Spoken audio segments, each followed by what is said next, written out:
final speaker, before we get moving, is Joe. Joe Salmon? That's right.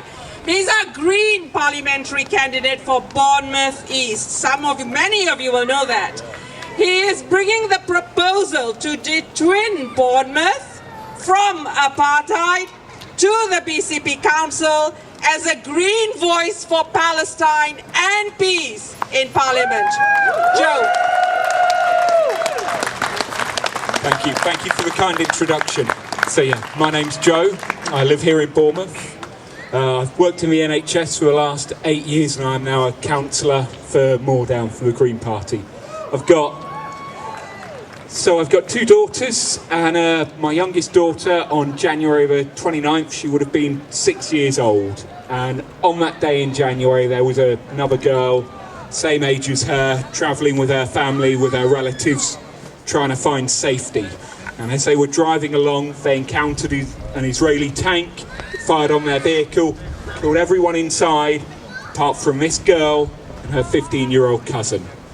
Now what happened next was her cousin phoned their equivalents of the ambulance service, phoned the Palestinian Red Crescent, and she described the tank coming towards them, and the next thing you hear on that recording is the gunfire as she's killed. And a few minutes later, the Palestinian Red Crescent, they make contact with this 6-year-old girl again.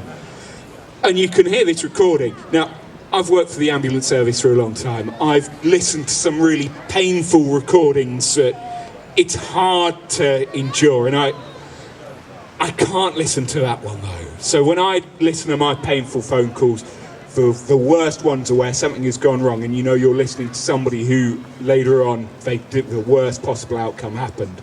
And whenever that happens to me in the NHS, it's typically what we call operational stack, where there are simply not enough resources to get out to the people who need them. I remember a horrific moment when I ended up on the phone to a young woman who was struggling as a parent. She was whispering quietly to me because she didn't want to wake up her young child she was struggling with in the next room.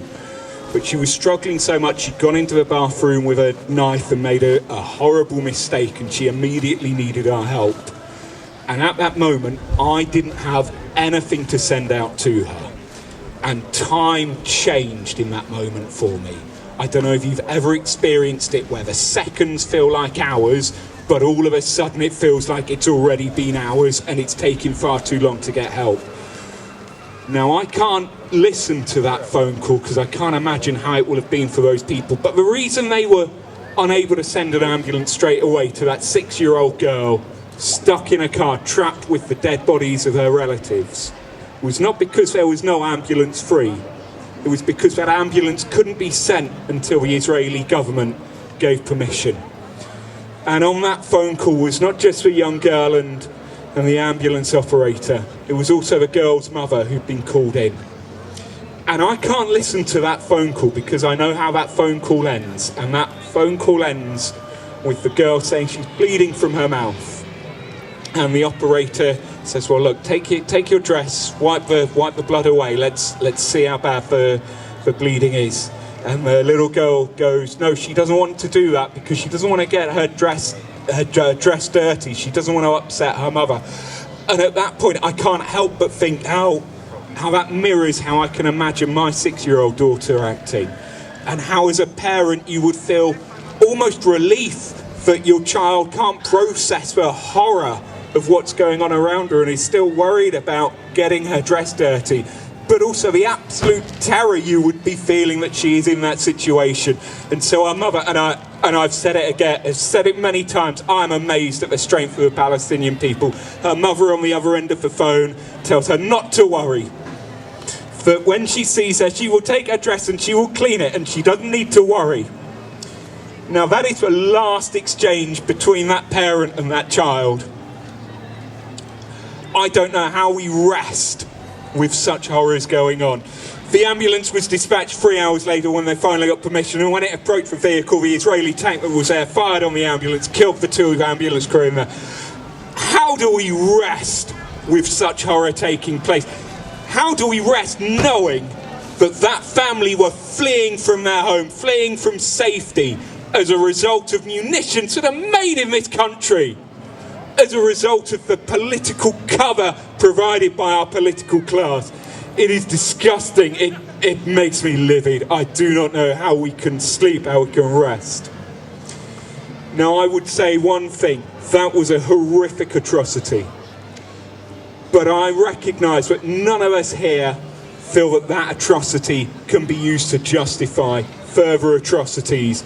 And there is no way that atrocity could ever be justified by the atrocities that have happened beforehand in time. We stand united for peace in this movement, and I'm proud to stand with you.